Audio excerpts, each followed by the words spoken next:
आज महाशिवरात्रीच्या निमित्तानं संपूर्ण देशभरातल्या शिवभक्तांमध्ये अतिशय आनंदाचं आणि उत्साहाचं वातावरण आहे। धार्मिक मान्यतेनुसार आजच्याच दिवशी भगवान शिव आणि पार्वतीचा विवाह झाला। याच दिवशी भारतवर्षात महाशिवरात्र साजरी केली जाते। अनेक भाविक या दिवशी उपवासही करतात। दिवसभर शिवनामाचा जयघोष केला जातो, पठण केलं जातं। रात्री देखील जागरण, मंत्रोच्चारण आणि अनेक धार्मिक विधी पार पडतात।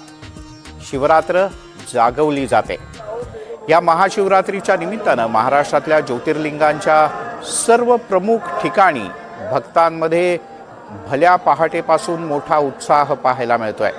12 ज्योतिर्लिंगांपैकी शेवटचं पण अतिशय महत्त्वाचं असलेल्या मंदिरांचं इतर सर्व ठिकाणी भाविकांचा उत्साह पाहायला मिळतोय। आपण घृष्णेश्वर, त्र्यंबकेश्वर, महाकाल, औंढा नागनाथ, परळी वैजनाथ आणि एवढंच नाही तर काशी विश्वनाथची दृश्य पाहतो आहोत।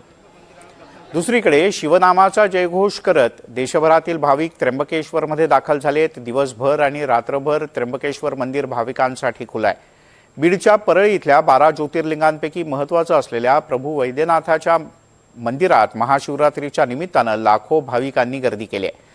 तिकडे काशी विश्वनाथाच्या चरणी आणि उज्जैनच्या महाकाल मंदिरात सुद्धा भाविक लाखोंच्या संख्येनं दाखल झाले आहेत।